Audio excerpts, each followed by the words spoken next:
To begin, I'd like to say a few words about Paul Volcker, who, as you know, passed away earlier this week. Paul Volcker served as Federal Reserve Chair from 1979 to 1987. He accomplished many things during his long and distinguished career at the Fed and elsewhere. Of course, he's best known for leading the fight to tame the double-digit inflation that he inherited as chair, thus laying the foundation for the prosperity and price stability we enjoy today.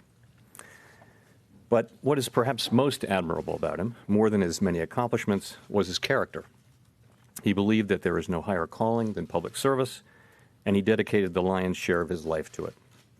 With courage, integrity, and tenacity, he always pursued the policies that he believed would ultimately benefit all Americans. My colleagues and I continue to draw inspiration from his example. Turning to today's meeting, my colleagues and I decided to leave our policy rate unchanged after lowering it a total of 0.75 percentage point at the previous 3 meetings. As always, we base our decisions on judgment of how best to achieve the goals Congress has given us: maximum employment and price stability. Our economic outlook remains a favorable one, despite global developments and ongoing risks. With our decisions through the course of the past year, we believe that monetary policy is well positioned to serve the American people by supporting continued economic growth, a strong job market, and inflation near our symmetric 2% goal.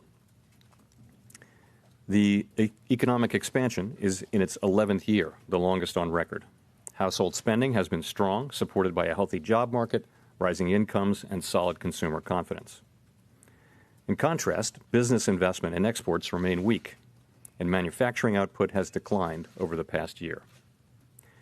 As has been the case for some time, sluggish growth abroad and trade developments have been weighing on those sectors.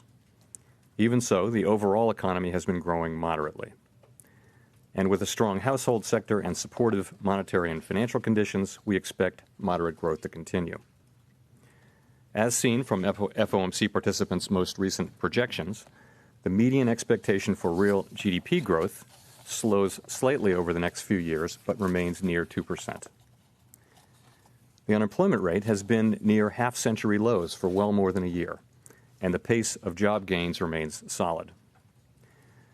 Participation in the labor force by people in their prime working years, ages 25 through 54, has been increasing, and wages have been rising, particularly for lower-paying jobs. People who live and work in low- and middle-income communities tell us that many who have struggled to find work are now finding new opportunities. Employment gains have been broad-based across all racial and ethnic groups and all levels of education. These developments underscore for us the importance of sustaining the expansion so that the strong job market reaches more of those left behind. We expect the job market to remain strong. The median of participants' projections for the unemployment rate remains below 4% over the next several years. Inflation continues to run below our symmetric 2% objective. Over the 12 months through October, total PCE inflation was 1.3%, and core inflation, which excludes volatile food and energy prices and is a better indicator of future inflation, was 1.6%. While low and stable inflation is certainly a good thing, inflation that runs persistently below our objective can lead to an unhealthy dynamic in which longer-term inflation expectations drift down, pulling actual inflation even lower. In turn, interest rates would be lower as well and closer to their effective lower bound. As a result, the scope for interest rate reductions to support the economy in a future downturn would be diminished, resulting in worse economic outcomes for American families and businesses. Against the backdrop of a strong economy and supportive monetary policy, we expect inflation will rise to 2%.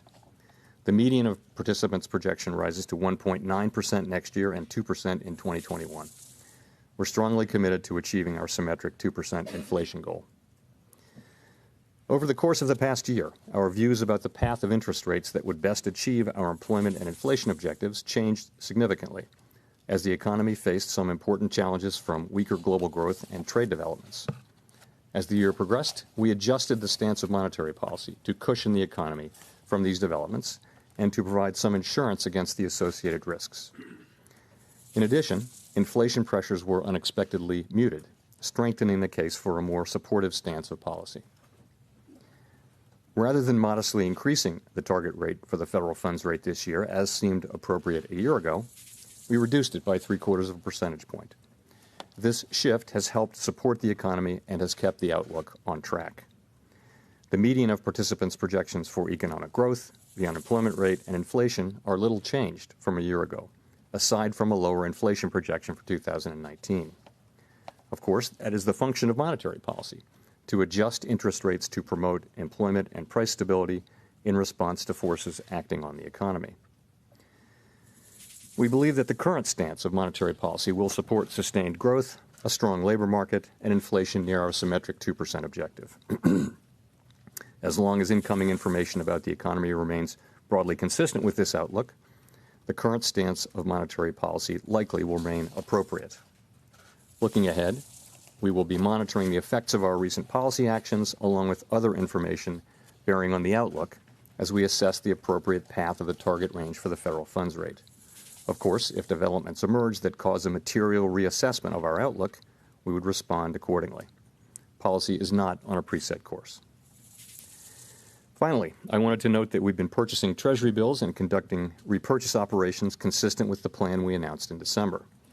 These technical operations are aimed at maintaining an ample level of reserves and addressing money market pressures that could adversely affect the implementation of monetary policy. Our operations have gone well so far. Pressures in money markets over recent weeks have been subdued. To address possible pressures in money markets over the year-end, we've been conducting term repo operations spanning year-end. We stand ready to adjust the details of our operations as appropriate to keep the federal funds rate in the target range.